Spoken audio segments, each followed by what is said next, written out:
محترم مشائخ اعظام، علماء کرام،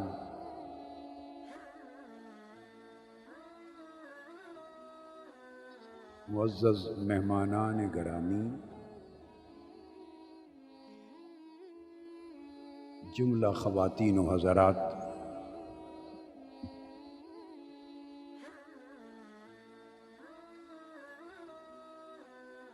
آج کی شب مینار پاکستان کے سائے میں لاہور کی سرزمین پر منہاج القرآن انٹرنیشنل کے زیر اہتمام منعقد ہونے والی اس عظیم الشان اور فقید المثال عالمی میلاد کانفرنس کے جملہ شرکاء، عاشقان رسول اور وہ لاتعداد احباب جو براہ راست T V channel, on line, social media اور منہاج ٹی وی کے ذرائع سے شرق سے غرب تک دنیا کے بہت سے ممالک سے ہمارے ساتھ اس رات کی عظیم محفل میں شریک ہیں، میں سب کو حضور نبی اکرم صلی اللہ تعالی علیہ وآلہ وسلم کے میلاد پاک کی اس شب میں مبارکباد پیش کرتا ہوں۔ قبل اس کے کہ میں اپنی گفتگو کا آغاز کروں،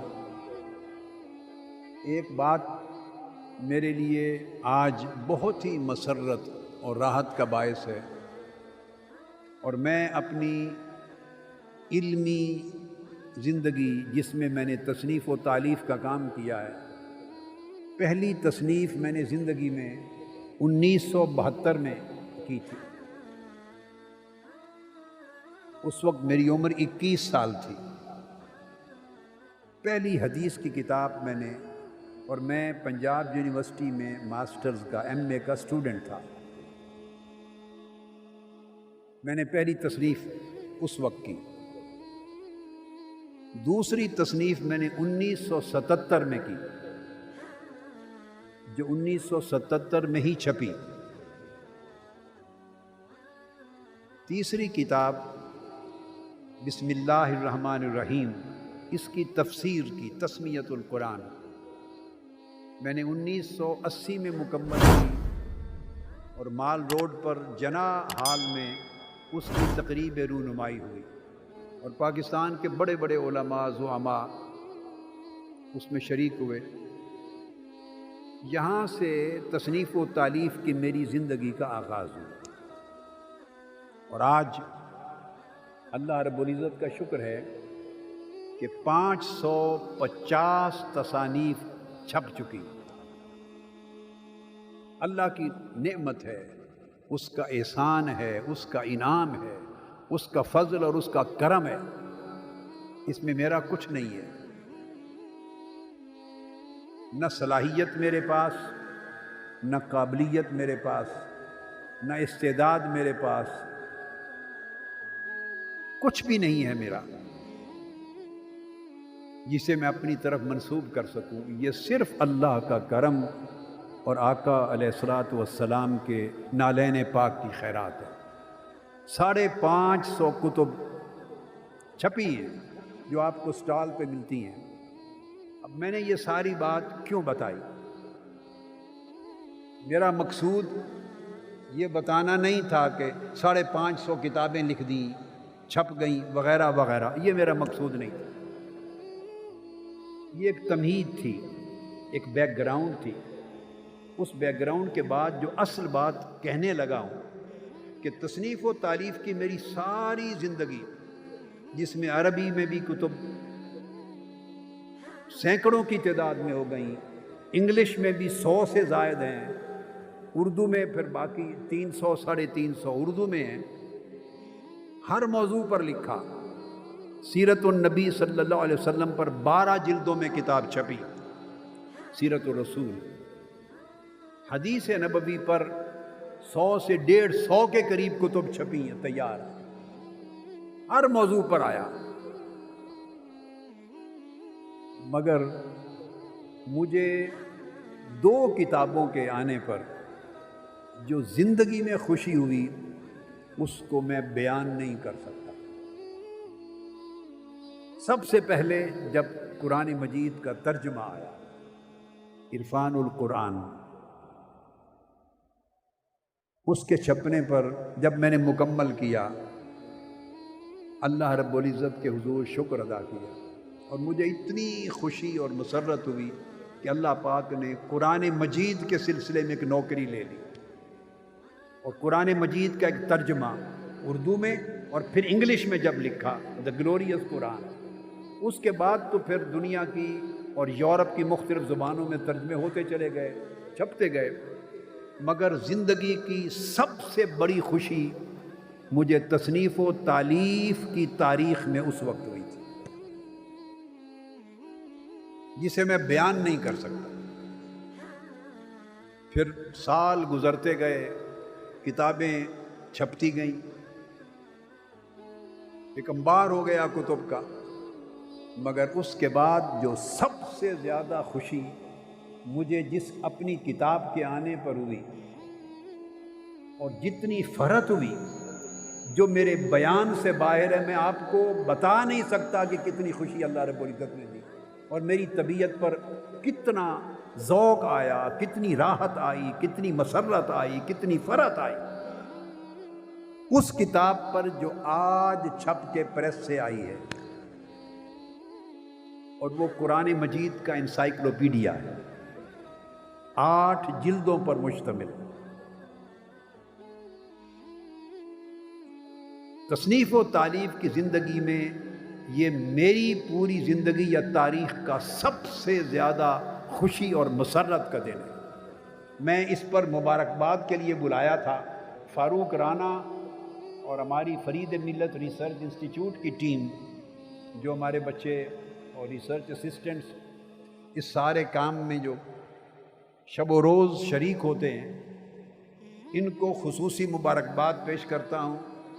اور ریسرچ انسٹیٹیوٹ کے فضلاء بچے، فاروق رانا، کالامی، محمد افضل اور دیگر سارے جو اس پورے پروسیس میں شریک رہے ہیں، انہیں مبارکباد دیتا ہوں۔ اور میں ان سب کو ابھی آنے سے پہلے 5 لاکھ روپیہ انعام دے کے آیا، اپنے ہاتھ سے 5 لاکھ روپیہ انعام دے کے آیا ہوں، جو اس پورے پروسیس کا حصہ رہے۔ میں چاہتا ہوں اس خوشی میں آپ کو بھی شریک کروں۔ یہ 8 جلدوں پر مشتمل کم و بیش 7 سے 8 ہزار صفحات کا یہ قرآنی انسائکلوپیڈیا ہے۔ اس میں قرآن مجید کے 5000 سے زائد مضامین کا احاطہ کیا۔ آپ میں سے کوئی شخص عالم دین ہو، استاذ ہو، کوئی مدرس، کوئی مفتی، علماء ہوں، اساتذہ ہوں، مشائخ ہوں، طلباء ہوں، اسکالرز ہوں، زعماء، صحافی، طالب علم، یونیورسٹیوں کے طلباء، جامعات کے، کالجز کے، اسکولز کے، عام شہری، جس شخص کو قرآن سے شغف ہو اور وہ کوئی مسئلہ، کوئی حکم قرآن سے تلاش کرنا چاہتا ہو، اس کا تعلق سیاست سے ہو، معیشت سے ہو، قانون سے ہو، فقہ سے ہو، سنت نبوی سے ہو، سیرت نبوی سے ہو، تاریخ سے ہو، قصص انبیاء کے ساتھ ہو، کائنات کی تخلیق کے ساتھ ہو، انسان کی تخلیق کے ساتھ ہو، انسان کے من اور تن کی اپنی تخلیق ہو، پرندوں کے ساتھ ہو، درختوں کے ساتھ ہو، حیوانوں کے ساتھ تعلق ہو، ارض و سما کی کائنات سے تعلق ہو، ستاروں سے تعلق ہو، سورج اور چاند اور شب و روز کی گردش سے تعلق ہو، سائنس کے ساتھ تعلق ہو، علوم کے کسی بھی گوشے کے ساتھ تعلق ہو، اسے ایک موضوع چاہیے اور قرآن سے چاہیے۔ یہ قرآنی انسائکلوپیڈیا دنیا کے قدیم اور جدید، زمین سے آسمان تک ساری کائنات علم کا ہر موضوع یہ انسائکلوپیڈیا اس کو دے دے گا۔ اسے معیشت کے علم پر چاہیے، معاشرت پر چاہیے، تہذیب پر چاہیے، ثقافت پہ چاہیے، فلسفہ پر چاہیے، عقیدے پر چاہیے، توحید پر چاہیے، نبوت و رسالت پر چاہیے، اخلاق پر چاہیے، اچھے اخلاق پر، برے اخلاق پر، ایمان پر، کفر پر، دنیا پر، آخرت پر، مذاہب عالم پر، سائنس پر، آسٹرونومی پر، فزکس پر، کیمسٹری پر، ایمبریالوجی پر، کوسمالوجی پر، ایسٹرو فزکس پر، آسٹرونومی پر، کوئی سبجیکٹ اسے چاہیے کسی قسم کا، اور قرآن سے چاہیے۔ اب اسے اس انسائکلوپیڈیا کے بعد دنیا کی کسی اور کتاب کی طرف دیکھنے کی حاجت نہیں رہی۔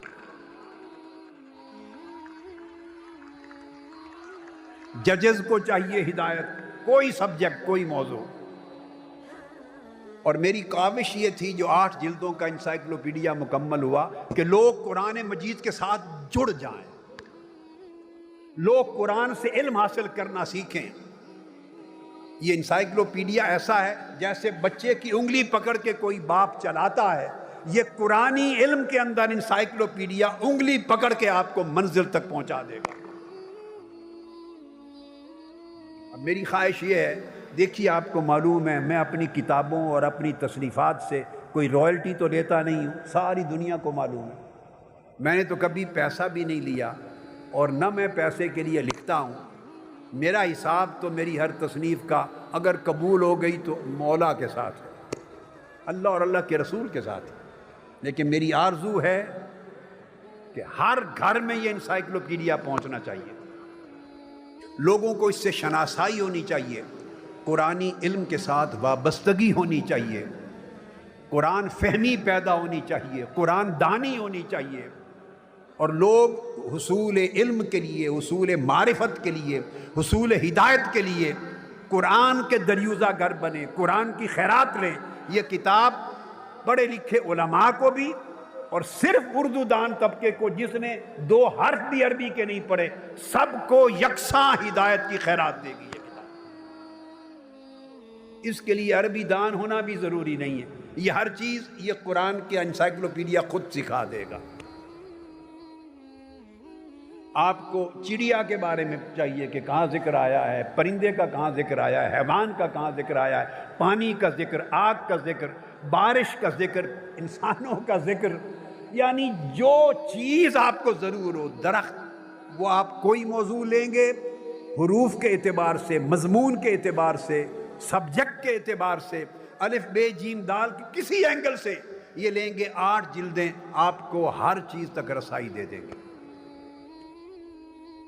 آپ کو معلوم ہے میں نے زندگی میں اپنی کسی کتاب کا تعارف نہیں کروایا، پوری لائف میں نہیں کروایا، ہمیشہ تعارف وہاں کرایا جاتا ہے، مگر یہ میری اپنی ایک راحت اور خوشی تھی۔ اس محنت سے یہ کام میں نے مکمل کیا، اللہ نے توفیق دی۔ میں چاہتا تھا کہ آپ اسی طرح اس قرآن انسائکلوپیڈیا سے جڑ جائیں۔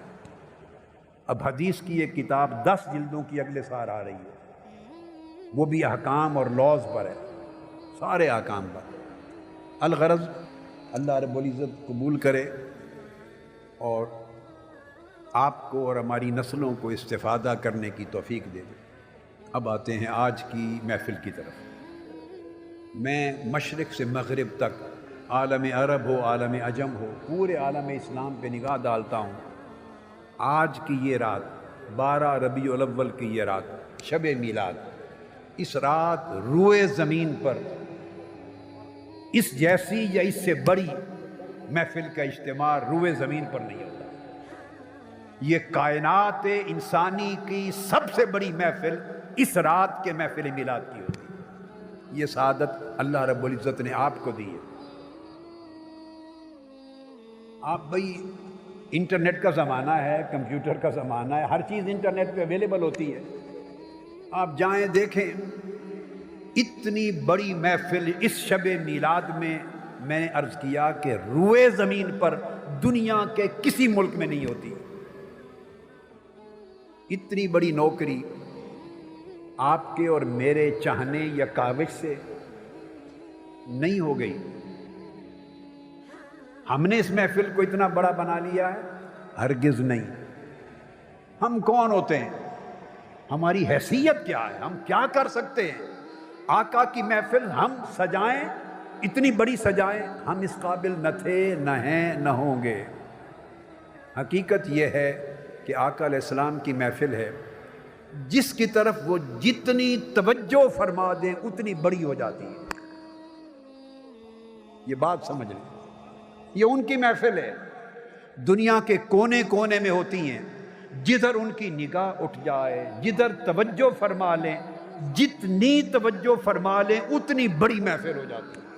اس میں کسی انتظام کرنے والے کا کوئی کمال نہیں ہوتا. یہ جن کا میلاد ہے انہی کا کمال ہے. یہ انہی کی توجہ سے محفل سجتی ہے، انہی کی نگاہ کرم سے وہ محفل قبول ہوتی ہے. پھر یہ ایک نور کا سماں ہے، ایسے لگتا ہے جیسے فرش پر عرش سج گیا ہے. فرش پر عرش سج گیا ہے، یعنی اس محفل میں بیٹھ کر ایسے محسوس ہوتا ہے جیسے یہ بشری اور جسدی تن ہے مگر عالم نور کے ساتھ یہ تن جڑ گئے ہیں. عالم انوار کی ایک بارش ہے. دیکھو، ایک نور تو وہ ہے جو آپ کو ان لائٹنگ کے انتظامات سے بکھرتا نظر آتا ہے، مگر ایک نور وہ بھی ہے جو آسمان سے اتر رہا ہے. آقا علیہ السلام کی میلاد کی اس محفل میں اس شب گفتگو کے موضوع کا انتخاب کیا آج ہی.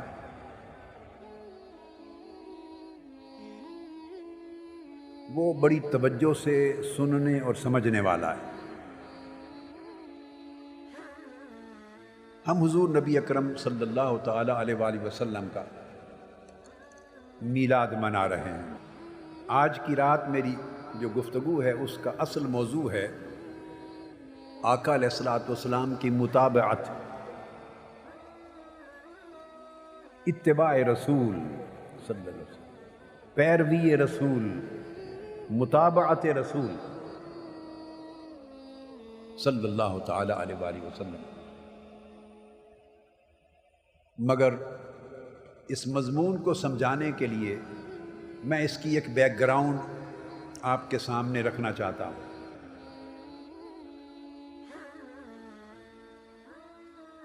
مشکل بات ہوگی مگر انشاءاللہ آقا علیہ الصلوۃ والسلام کے فیض سے اور آپ کی خیرات سے مشکل رہے گی نہیں، آسانی سے سمجھ آ جائے گی. حضور نبی اکرم صلی اللہ تعالی علیہ وآلہ وسلم کی جو ذات اقدس ہے،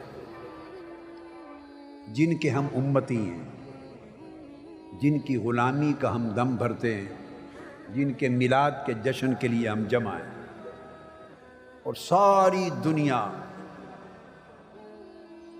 جن کے صدقے سے کھاتی ہے،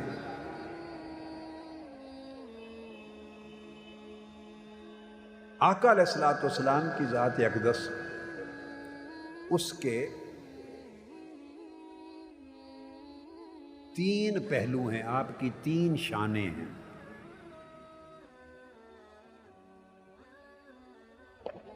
دو شانیں آپ کی ذات اقدس کی ایسی ہیں جن کے لیے اللہ رب العزت نے انسانوں کو فہم اور ادراک اور علم اور معرفت دی ہے کہ وہ ان دو شانوں کو سمجھ سکیں. مگر ایک بات واضح ہے، چونکہ ہر شخص کا فہم برابر نہیں ہوتا، ہر شخص کا ادراک، قابلیت اور صلاحیت برابر نہیں ہوتی، سو اس کے سمجھنے کی استعداد بھی برابر نہیں ہوتی. جس کے پاس جتنی استعداد ہے، قابلیت ہے، علم ہے، معرفت ہے، وہ اسی قدر جان سکتا ہے، اور جتنا جانتا ہے پر اتنا ہی مانتا ہے. جتنا جانتا ہے اتنا ہی مانتا ہے. اور اگر کوئی شخص آقا علیہ الصلوۃ والسلام کو کم مانتا ہو تو اس پر طعنہ زنی نہ کیا کریں، وہ کم اس لیے مانتا ہے کہ وہ کم جانتا ہے، وہ جانتا کم ہے، جو جتنا جانے گا وہ اتنا ہی مانے گا۔ اب جاننے کی لمٹس ہیں، فوق کل ذی علم علیم، ہر علم والے سے اوپر ایک علم والا ہے، ہر سمجھ والے سے اوپر سمجھ والا ہے، ہر فہم والے سے اوپر ایک فہم والا ہے۔ دو شانیں ایسی ہیں جنہیں انسان اپنی صلاحیت کے مطابق جان سکتے ہیں اور جانتے ہیں۔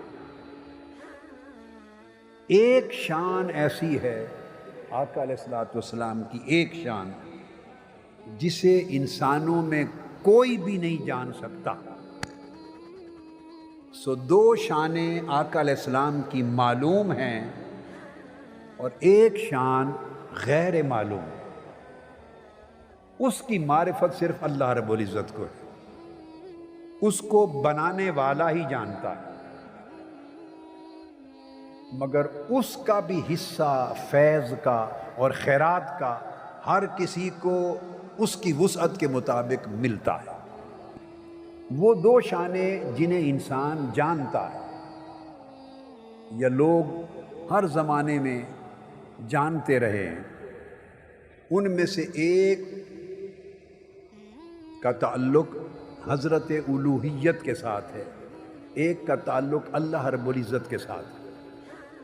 یعنی حضور کی ہستی کا وہ ایک پہلو ایسا ہے جو اللہ رب العزت کے ساتھ جڑا ہوا ہے، متعلق ہے اللہ کے ساتھ۔ اس کو کہیں گے کہ حضور علیہ السلام کی شان کا یہ حصہ متعلق بالخالق ہے، اس کا تعلق اللہ کے ساتھ ہے۔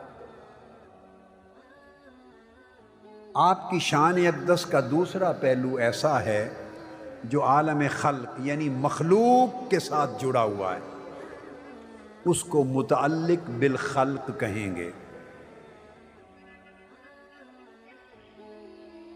ان دونوں شانوں میں سے ہر ایک شان کا پھر ایک ایک ظاہر ہے اور ایک ایک باطن ہے۔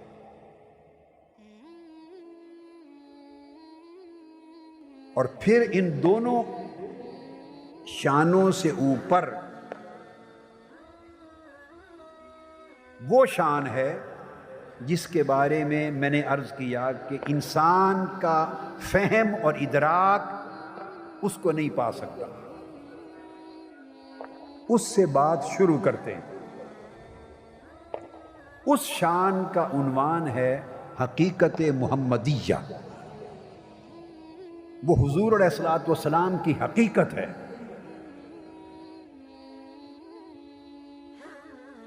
حقیقت محمدی کا ادراک کسی انسان کو نہیں۔